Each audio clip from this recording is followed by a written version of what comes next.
I could hear my own footsteps echo down the marble hallway of my building. That hollow, expensive sound Atlanta high-rises love. 14 hours at the office, one more contract wrestled into submission.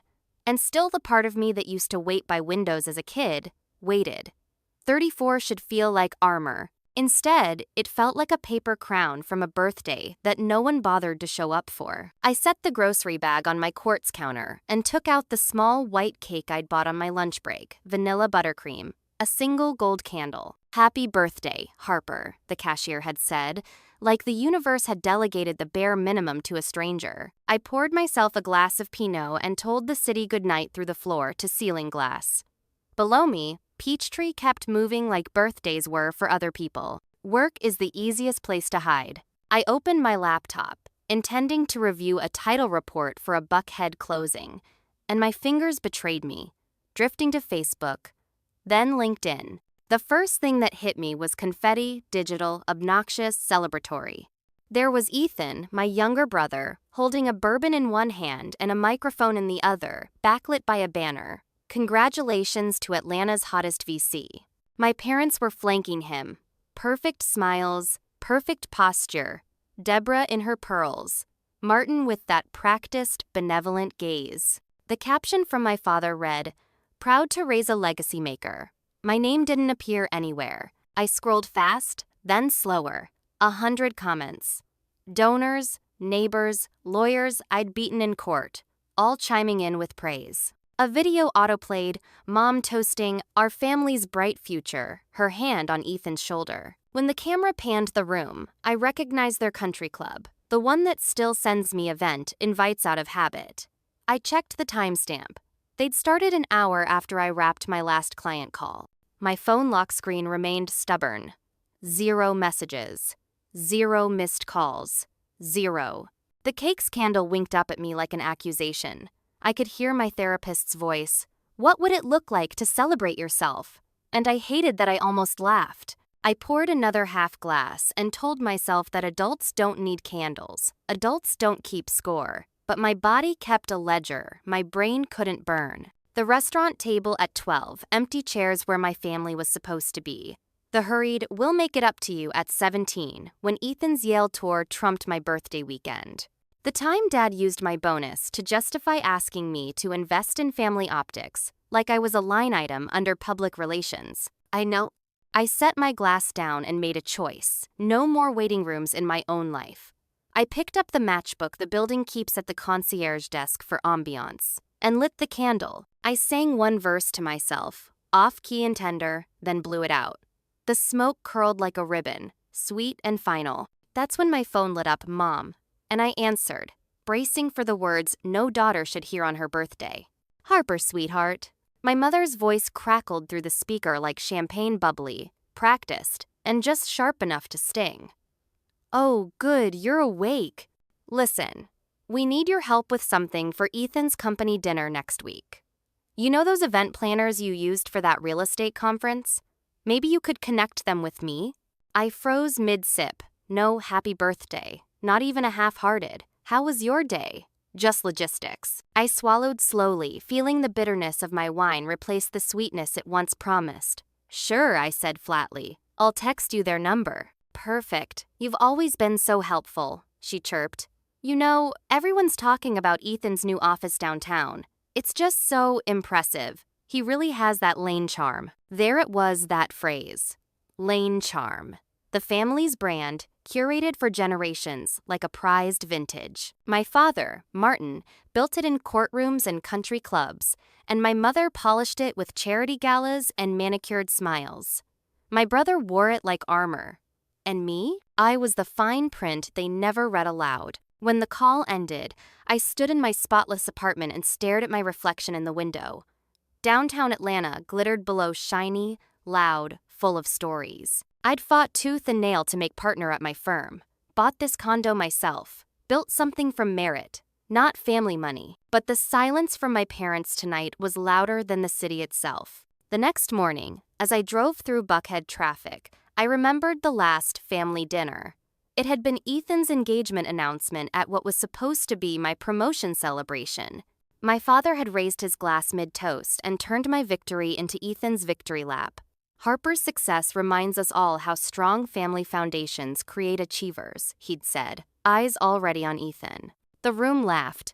I smiled too, because that's what daughters like me are trained to do. At work, Naomi, my colleague, best friend, and the only person who knew both my espresso order and my childhood scars leaned on my office doorframe. You look like you want to sue someone, she teased. I'd have to recuse myself. It's blood-related. Naomi smirked. So, the annual birthday ghosting happened again? I nodded. Right on schedule. She sighed. Harper, your family's addicted to appearances. They only see reflection, not depth. You could win a Supreme Court case, and your mom would still ask you to order her flower arrangements. Her words hit harder than she meant. Because she was right. My parents had raised us like we were running for office, not learning to love. Ethan, the charming, golden boy, was the headline. I was the fine print, doing all the work to keep the story legal. Still, that night, when I opened my laptop, I saw something that made the fine print bold for the first time. An email titled Family Group Update Anniversary Plans. My name was on the thread by mistake, and by the time I finished reading it, I wasn't sure if I wanted to cry or burn the whole illusion down. But I didn't know that this email would be the first crack in the Lane family's perfect porcelain mask. It started like 100 other family updates that I'd politely ignored my mother's cheerful subject line, a parade of emojis, and too many exclamation points. But this one had come to my firm address, copied by mistake. I clicked it out of reflex, thinking maybe she'd realized she'd forgotten my birthday. Instead, what opened was a master class in betrayal, typed in Ariel, from Mom, Deborah Lane, to Lane Family Thread. Subject, Ethan and Rachel's anniversary celebration. Martin thinks Harper should contribute at least $25,000. She just made partner time. She shows some family pride. Ethan, love, could you reach out and remind her? You know how she gets about boundaries. I scrolled down, pulse thudding like footsteps on tile. Dad's reply was shorter. She can afford it. And frankly, it's the least she can do for all we've done to position her career. All they've done. As if the last 10 years of 12-hour days and skipped holidays were their investment portfolio. As if my life were their asset. Then Ethan chimed in, the same brother who used to steal my Halloween candy and then charm his way out of punishment. I'll talk to her. She owes it to the family brand to support the event. People notice when she's absent. The family brand. Like we were some boutique whiskey, not flesh and blood. But it wasn't just the words, it was what came after. My mother's typo. The one that told me everything I needed to know about how little I mattered. Let's hope Quinn doesn't make this difficult again. Quinn, not Harper. Not even close. I stared at the screen until the letters blurred. $25,000. A quarter of my bonus. And not one of them remembered to type my name right. Naomi found me an hour later, still in my office, the city lights reflecting off my monitor. You look like someone just served you divorce papers, she said gently. In a way, they did, I whispered. Divorce by family thread. When she read the email, her jaw tightened. You're telling me your father, the great Martin Lane, asked his daughter to bankroll your brother's anniversary party? That's bold. They think my success belongs to them, I said quietly. No, she countered. They just think you'll never say no. That landed hard. Because she was right. I'd spent my life mistaking silence for peace. That night, as the rain tapped against my window, I printed the emails, folded them neatly, and slid them into a file labeled evidence. Old habit from years of litigation, prep document, everything. But this wasn't about legal proof anymore. It was about emotional receipts. I didn't know it yet, but I was building my case not for a court of law, but for the trial of my own self-worth. And the cross-examination would begin sooner than I thought. 2 days later, I walked into the Lane and Burke office building, pretending I was fine. Atlanta's sunlight spilled through the lobby skylight, bouncing off glass and chrome like a spotlight, daring me to break composure. On the outside, I was every inch the successful attorney navy suit, confident stride, Starbucks in hand. Inside, I was a fuse waiting for a spark. The spark came before noon. Naomi slid into my office, holding her phone like it was radioactive. "You need to see this," she whispered. She turned the screen toward me, a LinkedIn post from Ethan Lane, founder of Ironcrest Ventures. There it was, my client's logo, front and center, with the caption, "Grateful for strategic legal guidance from the Lane Family Network. Ironcrest is expanding." My blood went cold. Ironcrest was my client. I'd built their acquisition contract from scratch. And now my brother was bragging about using family connections, meaning me for his business pitch. "He pulled one of my clients without even asking," I said, standing so fast my chair scraped the hardwood. Naomi crossed her arms. "He's using your reputation to make deals. That's not family. That's exploitation," with a smile. The marble mask my family wore, charm, grace, Southern civility, cracked a little in my mind. I'd seen it my whole life. The way my father's compliments were contracts, my mother's affections contingent. Everything was transactional, even love. I called Ethan. He answered on the second ring, smooth and unbothered. "Harper, hey. Saw your name trending in corporate circles. Thought I'd help your firm get some visibility." My voice came out level, but my hand shook. "You used a private client's name in your promo without permission. That's a breach of confidentiality, Ethan." "Relax," he said, the way men like him always did. "It's family. No one's suing anyone." I stared at the city skyline outside my office window, the same view I'd fought for, floor by floor. "Then consider this your first legal warning," I said, and hung up before he could laugh. When I turned around, Naomi was grinning like she'd been waiting her whole life to hear me say that. "You know what that was?" she said. "That was the sound of boundaries forming." I exhaled slowly, feeling something shift, not just anger now, but clarity. The kind that comes after years of pretending. That evening, I drove past my parents' mansion in Buckhead. The white pillars, the manicured lawn, the illusion of perfection. Through the windows, I could see silhouettes, laughter, glasses clinking. My father pouring scotch, my mother arranging flowers. Ethan in the center, of course. I parked for a moment, headlights off, just watching. A life built on image, held together by denial. The marble mask of the Lane family gleamed in the warm light, flawless and hollow. And for the first time, I saw it for what it really was, a costume party I no longer wanted to attend. But I had no idea that my RSVP refusal would blow up their perfect little world. I should have known the family dinner wasn't really dinner. It was a board meeting disguised with linen napkins and candlelight. My mother's text said, "Sunday, 7 p.m., just family, sweetheart tar."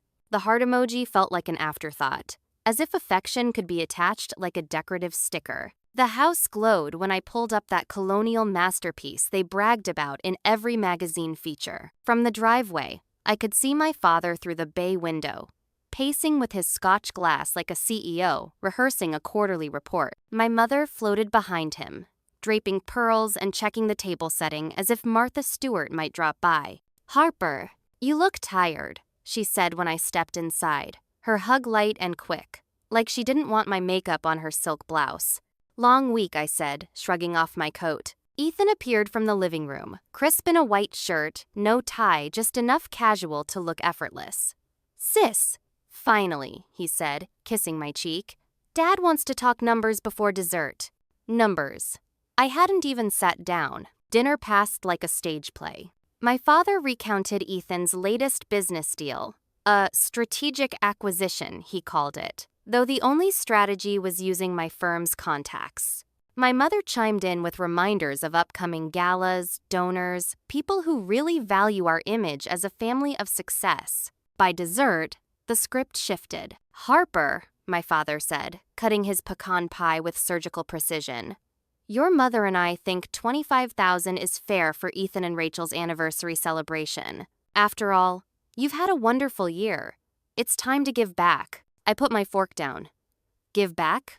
To family," my mother said sweetly, as if the phrase itself were holy. I felt Naomi's words echo in my head. "You teach people how to treat you." I'd been teaching them compliance my entire life. "I'm not contributing $25,000, I said quietly. The room went still.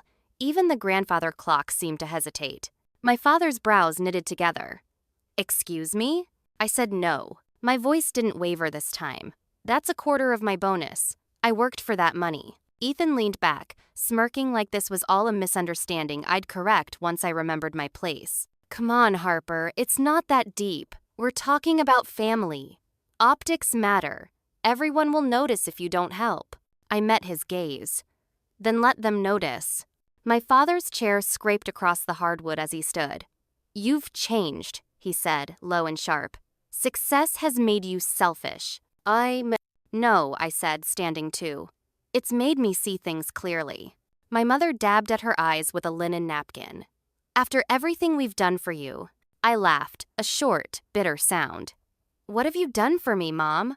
Other than use my name to make the family look balanced? The silence cracked something in the air. My father's jaw clenched. Ethan looked away, and my mother's hand trembled over her wine glass. I think I should go, I said finally, picking up my coat. My father's voice followed me to the foyer, cold and final. If you walk out that door, don't expect us to clean up your mess later. I turned back, one hand on the doorknob. That's the thing, Dad. There won't be any mess. Not this time. The door clicked shut behind me, soft but seismic. Driving home through the quiet streets of Buckhead, I felt something unfamiliar settle in my chest. Not guilt, not fear, freedom. The kind that hums quietly before the storm. And I didn't know then that the storm was already forming, and it had my name written right in the eye of it. I didn't plan on buying a lake house. I only meant to drive, to get away from the echo of my father's voice still bouncing around my head. But 2 hours north of Atlanta, the highway unwound into pine trees and sunlight. And something inside me, something that had always whispered later, finally said now. I pulled over at a realtor's office on a whim, makeup smudged, still in my courtroom blazer. I just need to see something different, I told the woman behind the desk. She smiled the way women who've survived their own battles smile. Lake Lanier's full of second chances, she said. The next afternoon, I stood on a weathered wooden dock, watching the sun pour gold across the water. The air smelled like pine and possibility. A heron glided low over the lake, silent and sure of itself. I hadn't felt envy for a bird before, but that day I did. The house was small by Lane standards. 4 bedrooms, stone fireplace, wraparound porch, but to me, it looked like freedom with good insulation. I signed the papers the same week. Half my bonus went to the down payment, and for the first time, spending money felt like taking power back. When I posted a single photo on Instagram, a glass of red wine on the deck with the caption, "Birthday gift to myself, peace," I didn't expect it to explode. Comments poured in from colleagues, clients, even old law school friends. You deserve this. That view is everything. About time you treated yourself. But buried under the hearts and applause was one text that made my stomach drop. Mom, where did you get the money for that house? Call me immediately. I didn't. By morning, the family group chat I'd never been invited to was suddenly active again. Screenshots came from Naomi, who couldn't resist. My parents were worried. My father, furious. Ethan, disappointed. Their biggest concern? How this purchase makes the family look. Apparently, my piece was a PR crisis. They spun stories to relatives, said I was acting out, that the house was reckless spending. My cousin forwarded me a text chain that read like a campaign memo. We need to control the narrative before Harper damages our reputation. I almost laughed. For people who worshipped control, they had no idea how to handle a woman who'd stopped seeking approval. A week later, my housewarming was small but perfect. Naomi brought peach cobbler. My paralegal brought his guitar. My neighbor, Mrs. Rhodes, a retired teacher, arrived with hydrangeas from her garden and a hug that felt more like family than any Lane embrace ever had. As the sun dipped into the lake, we sat on the deck with candles flickering in mason jars. Laughter drifted across the water. I hadn't realized how heavy my body had felt until I finally set it down somewhere safe. I looked around the table, people who celebrated without obligation, and I thought, this is what love looks like when it isn't earned by performance. Then my phone buzzed. 1 missed call, 2, then 6, all from Dad. And finally, a voicemail that chilled me. Harper, this isn't over. You're coming to the gala next week. We'll fix this family embarrassment in person. His tone wasn't angry. It was calculated. And that was the moment I realized the Lanes weren't done with me. They were just regrouping. I didn't know yet that the gala would be their stage, and I was about to steal the spotlight for good. The invitation came on embossed stationery, heavy enough to double as a warning. Lane Family Foundation Gala benefiting Atlanta Youth Futures. My father's name glistened in gold foil across the top, mine listed below as a key sponsor. I hadn't given them a cent. I stared at the cursive letters and thought of his voicemail. We'll fix this family embarrassment in person. The gala wasn't about charity. It was damage control. For 3 nights I didn't sleep, pacing between boxes of closing files and the stack labeled evidence. Those printed emails, the screenshots Naomi had saved, the photos of family vacations with my face missing. I hadn't meant to collect them out of spite. At first, it had been survival, proof that I wasn't crazy when my parents rewrote history. But now they were something else, a mirror they couldn't dodge. The night of the gala, I slipped into a black gown that meant business. Simple, elegant, unignorable. Naomi grinned when she saw me. "You're not going to that den of snakes alone," she said, grabbing her clutch. "Every good attorney needs a witness." The ballroom at the Street Regis shimmered with crystal chandeliers and hypocrisy. My mother was the first to spot me, relief flashing across her face like I'd finally come to confess. "Harper, darling, you look lovely. Let's not make a scene tonight, Her tone was syrupy, but her grip on my arm was steel. My father joined us, the politician even in private moments. "Glad you came," he said, eyes scanning the crowd instead of my face. "You've caused quite the stir with that house stunt. We'll smooth it over during our remarks." "I won't be part of your remarks," I said evenly. His smile froze. "Excuse me?" Before I could answer, the MC announced the family to the stage. My father motioned for me to follow. I did, but not in the way he expected. As he started his speech, "Family is the cornerstone of every great success," I stepped forward and took the microphone. The room hushed. You could have heard a champagne bubble pop. "My father's right," I said, voice steady despite the drumbeat in my chest. "Family is the cornerstone. But sometimes it's also the weight that keeps you from standing upright." Gasps rippled through the crowd. My mother whispered my name like a prayer and a curse. I continued, pulling a folded paper from my clutch. While the Lane Foundation celebrates community support, its members privately ask their daughter to donate $25,000 for a party while forgetting her own birthday, to use her clients for profit, to keep silent so their legacy stays shiny. Ugh. I laid the printed email on the podium. The projector behind us still displayed the family logo, bold and bright until Naomi, quick as a magician, connected her phone and mirrored my screen. The emails appeared 20 feet wide for everyone to see. She owes it to the family brand to support the event. Let's hope Quinn doesn't make this difficult again. People whispered. Camera flashes flared. My father's composure cracked. My mother looked ready to faint. I turned back to the microphone. If legacy means silence, I want no part of it. My success doesn't belong to the Lane name. It belongs to me. I left the stage before they could respond, the applause hesitant but real. The marble mask shattered right there under the chandeliers. That night, as I drove back toward Lake Lanier, my phone exploded with calls, messages, outrage. My family's empire of image had crumbled, and I'd pulled the first brick. But in the quiet hum of the highway, the adrenaline faded into something heavier. I'd won, but I wasn't sure what that meant yet. Because when the mask comes off, you have to face what's underneath, and I wasn't sure I was ready to see mine. The week after the gala felt like living in the aftermath of a hurricane. My phone buzzed nonstop, reporters, relatives, ex-classmates suddenly concerned. My firm's PR team fielded inquiries with surgical calm, and Naomi shielded me like a bodyguard in heels. But the loudest noise came from my family. Mom's voicemail tone haunted my mornings. "Harper, darling, you humiliated us. You humiliated yourself. How could you air private matters in front of Atlanta society?" Then came Dad, his voice clipped, controlled. "You've damaged the Lane reputation. Effective immediately, your sponsorships are revoked."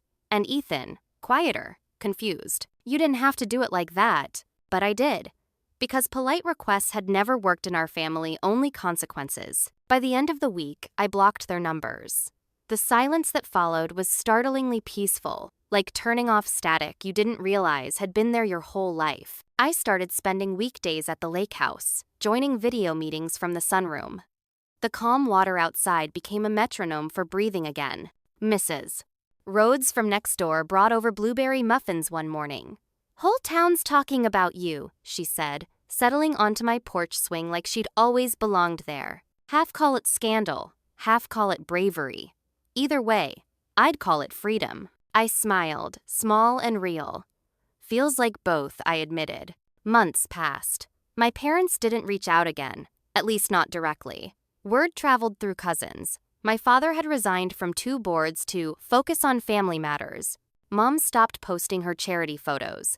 The perfect Lane image had cracked, and for once, I wasn't the one bleeding. Ethan was the first to cross the silence. He drove up to the lake unannounced one late summer afternoon, the sound of his BMW breaking the quiet. I found him standing at the edge of the dock, hands in pockets, looking smaller than I'd ever seen him. "I didn't come to fight," he said. "I wouldn't have opened the door if you did," I replied, but there was no bite left in it. He nodded toward the house. "You really did it, got out." "Had to," I said. The family home started feeling more like a museum. He laughed softly. "Yeah, Mom's still giving tours." Then his voice lowered. "They're different now. Dad's angry, sure, but Mom's quiet. She keeps saying she just wanted us to look successful." "Looking successful and being happy are 2 different verdicts," I said. Ethan stared at the water for a long time. "I didn't see it, Harper. How much they took from you? How much I helped?" I didn't answer right away.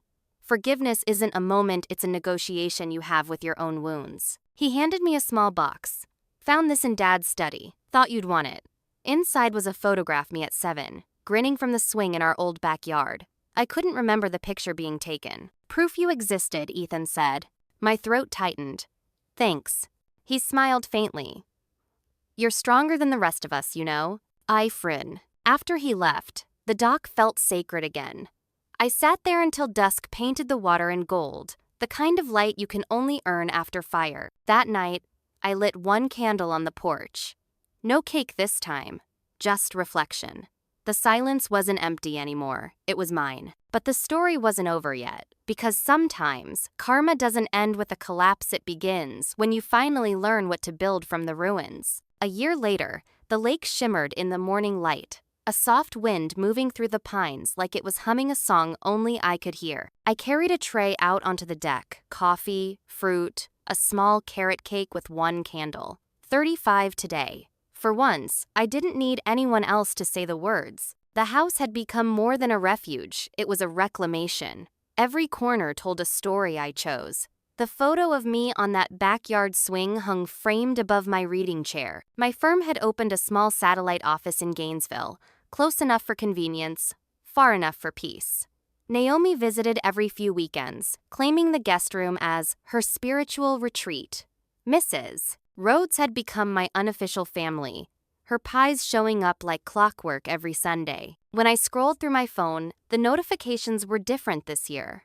Dozens of messages from colleagues, clients, even strangers who'd seen the gala clip circulating online months ago. People who whispered, "I needed to hear that," or "You gave me courage." For the first time, my voice had done something more than fill silence, it had resonated. Just before noon, a car door shut in the driveway. I looked up to see Ethan again, this time holding a wrapped box and wearing that hesitant smile I remembered from childhood, before ambition turned us into competitors. "You okay with company?" he asked. "Depends," I said. "Is it family business or real business?" He laughed. "Neither, just brother stuff." We sat on the deck, legs stretched out, watching the water ripple. He told me Dad had suffered a mild heart episode in the spring. "He's quieter now," Ethan said. "Not kinder, just slower. Mom started therapy." I nodded, letting the breeze carry away the heaviness that might have followed those words last year. Ethan handed me the gift. Inside was a leather journal embossed with "Your story matters." "Figured you could start the next chapter," he said. "Maybe I already did," I said softly. He smiled, eyes glassy. Happy birthday, Harp. After he left, I stayed on the deck as the sun sank low over Lake Lanier. My phone buzzed an email notification from an unknown address. The subject line, "From Mom." I opened it slowly. I don't expect forgiveness. I just want you to know I finally see it, the pattern, the neglect. We hurt you, and you made something beautiful anyway. Happy birthday, sweetheart. The tears came quietly, surprising me not with sadness but with release. I walked down to the dock, barefoot, the candle from my cake flickering in my hand. I lit it again and let the wax drip into the water, watching the tiny flame float away. The reflection that looked back wasn't the dutiful daughter or the wounded one. It was the woman who finally understood that love doesn't have to come from the same blood that bruised you. I smiled, whispering to the still air, "Family doesn't mean ownership. It means respect." Then I took a deep breath, raised my glass toward the setting sun, and toasted to the life I built with my own 2 hands. If this story touches you, I said, imagining the women who might be listening someday, hit subscribe, share your experience below. You're not alone.